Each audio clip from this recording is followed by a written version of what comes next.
Jeff, your uh, wad of paper swings were actually very good compared to what I have seen on the swing on the left.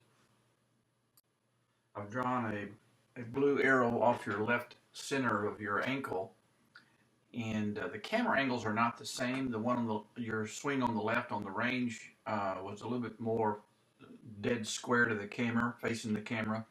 There's a little bit of an angle in the office swing, and so the perspective will be a little bit different. But uh, as I go back, you're certainly not on have your weight on your left side at the top of the swing.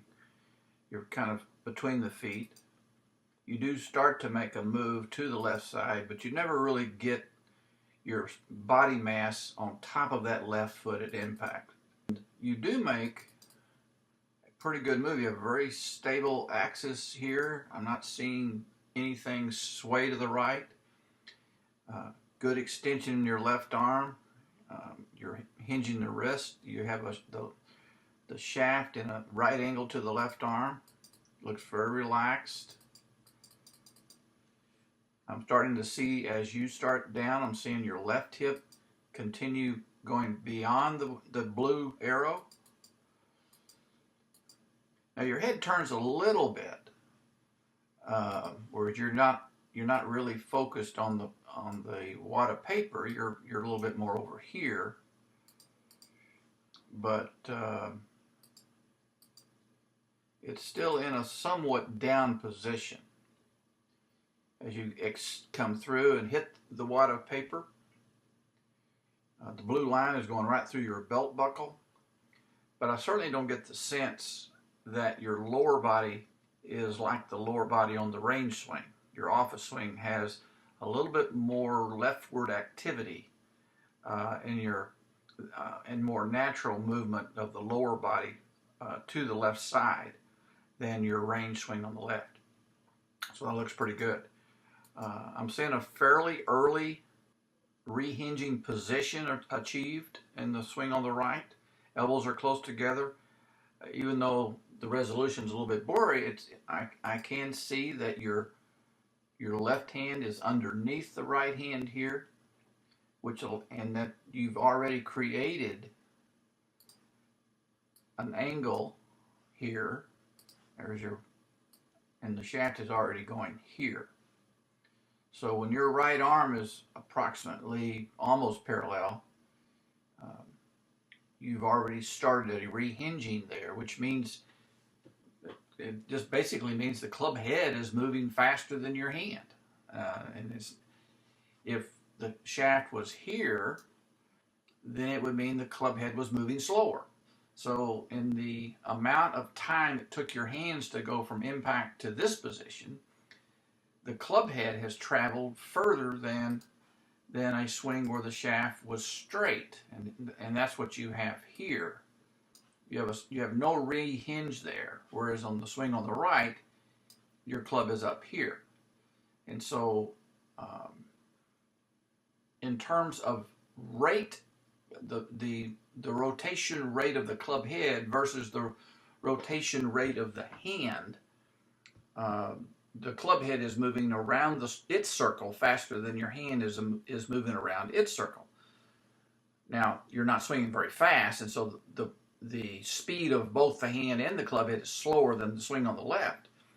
But I'm talking about the rate of compared to each other, the differential of swing rate between those 2 points.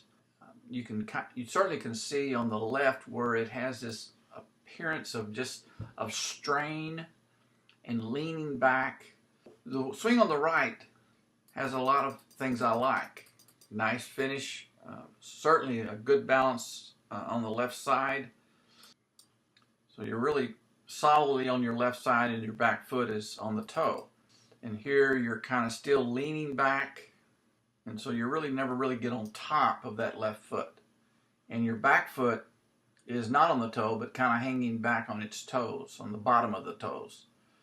So you definitely are demonstrating with your paper swing, your office swing on the right, is moving closer to what the swing you need, the elite swing that you need in order to sequence all of these components, swing components, into a way of delivering a faster club head with control. So you continue to, I like the fact that you're swinging at something. Basically, this office swing is a practice swing at something that we already have pretty good evidence that you have really a much better swing when you're not swinging at a golf ball. And so you want to continue to develop self-awareness of what you do well when you do a practice swing. But in order to have a better simulation to a ball swing, swing at something like a wad of paper.